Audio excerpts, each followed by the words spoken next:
Assalamu alaikum wa rahmatullahi wa barakatuh. This is a response to a conspiracy theory that was brought forward by Dr. Jalaluddin al-Tabari. And I don't feel like this is a point that's even worth responding to because it's so ridiculous. But I want to make an example out of him. And I just want to show you guys how ignorant, how stupid some of these critics of Islam are. And yeah, I just want to make an example out of this punk. So you see, this mortard has come up with this discovery revolving Sahih Muslim, and apparently there's a conspiracy to change a word in Sahih Muslim in order to hide the fact that Muhammad ﷺ had epilepsy. I don't even need to say it. Fire intro. And actually, I was shocked that I found 6 different scholars separated 200-300 years apart from each of them, narrating a hadith from Shahi Muslim, saying that, it clearly says he was foaming and frothing at the mouth. And then they use Muhammad as the example in the dictionary for the word. And it's just ironic. But yeah, they all claim that Shahi Muslim has these hadith. But when you open the modern Shahi Muslim, that hadith does not occur. It changes the letter. It literally, they change the za to the ra with a dot. And that changes the meaning of. So there's a whole interesting conspiracy that I go into, but it's very, very fascinating. The manuscripts have been edited to make him seem less epileptic. Yeah. Okay, so here's what we have. We have a hadith that says that the Prophet, peace be upon him, وَتَرَبَّدَ وَجْهُهُ, meaning his face changed in color. All right. Now, there are late books that say وَتَزَبَّدَ وَجْهُهُ. Tazabbada means foams. He foams in the mouth, right? So tarabbada, tazabbada, the words are very similar. And basically, Dr. Jalaluddin is claiming that the correct word is tazabbada, meaning foaming, and not tarabbada, meaning the color changed.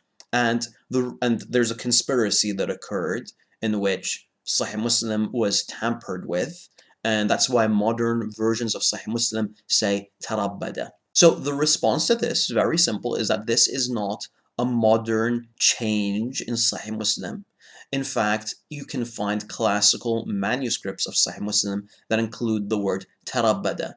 So for example, Kaysari Rashid Basha or Pasha in Turkey, for example, has it as tarabbada, and this is a copy that was written in the 8th century.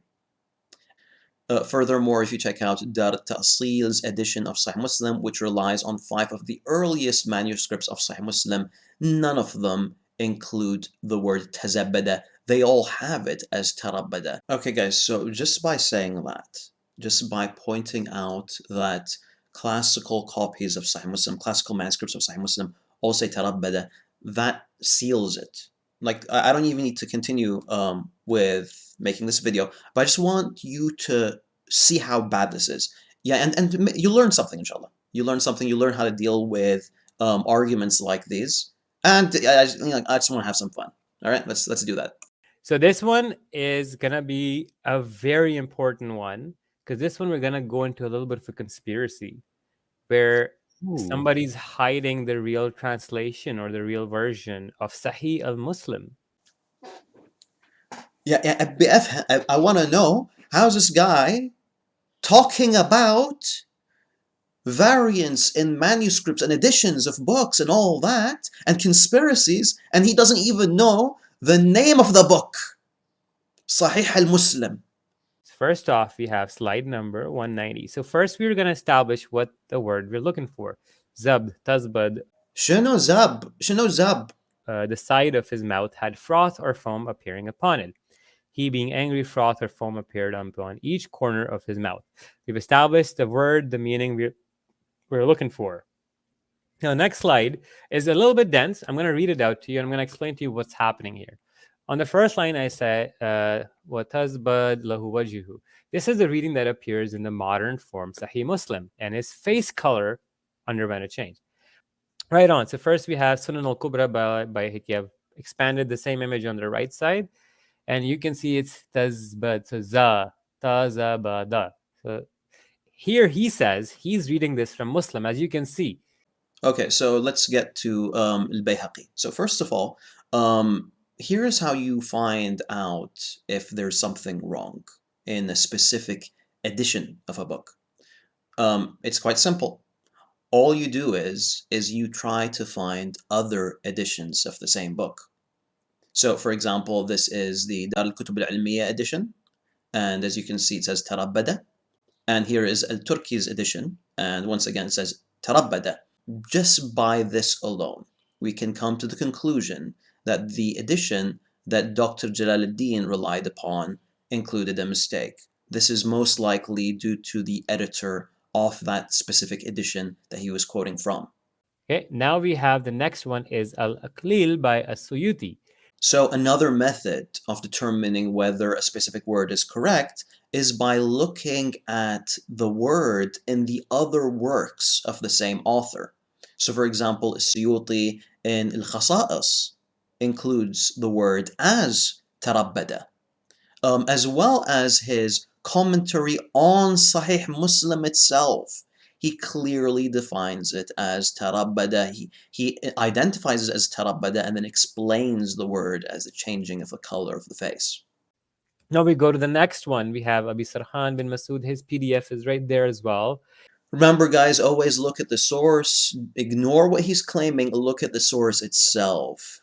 We see here there's no indication that the author is even quoting Sahih Muslim. So he can't claim that this author is pointing out something in Sahih Muslim that is no longer there. All right? And we have Tafsir of Ibn Kathir. Now he narrates it as in the Tarbad, but if you look at, he puts a number, and in the footnotes he says Fiza, Tazbad. So you can read it as foaming and frothing as well, meaning he's at the same time validating both of them. Look, huh? Shuf. Focus. All right? You're annoying me. The Zai here at the bottom of the page is indicating that in a manuscript of Tafsir bin Kathir, the word says tazabbada instead of tarabbada. Okay? This is not Ibn Kathir writing in the footnote. I can't believe I have to teach you this. Ya Allah.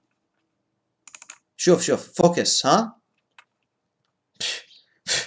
Freaking idiot, man. I'm literally teaching this guy. I'm literally teaching him how to read. I'm literally teaching him how to approach texts. Yeah, this guy, he doesn't even know that Muslim is a name, Sahih al-Muslim, and now he wants to talk about conspiracy theories involving a cover-up that has to do with Sahih Muslim. And he's saying, shuf a theory, check out the theory. He says, according to Ibn Kathir, you can read it both ways. Shala, la, this is too much. This is too much. So, and then we go to the next one. We have Mizanul Haq by Carl Fander, and he also translated that as Tazbud. What Tazbud? Carl Fander kafir. Carl Fander had a hidden copy of Sahih Muslim. He passed away 150 years ago. These manuscripts predate him by like 5-6 centuries. He's using a source by a friggin' missionary in order to argue that Sahih Muslim has been tampered with. Yani, what the hell? What the hell?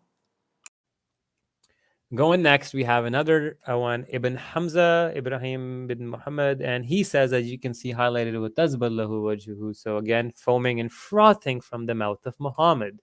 Okay, another method to determine the correct wording in a book is by looking up the manuscript yourself.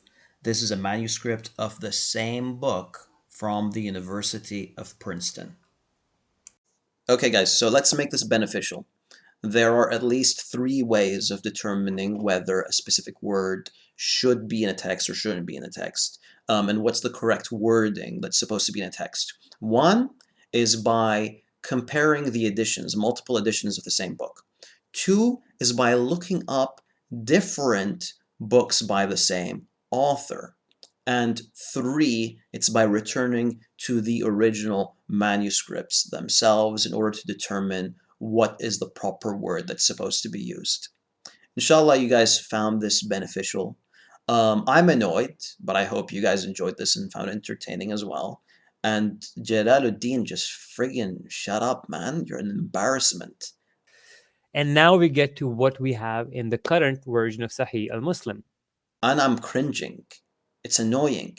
And you have these friggin' idiots with you. They're too dumb to realize what the hell is going on. They're too lazy to do the research. And you know, here's the thing. When I make you look this ridiculous, it hurts them as well. So it hurts their credibility as well for having a dumbass like you on their channel. That's all I have for you guys today. Assalamu alaikum wa barakatuh.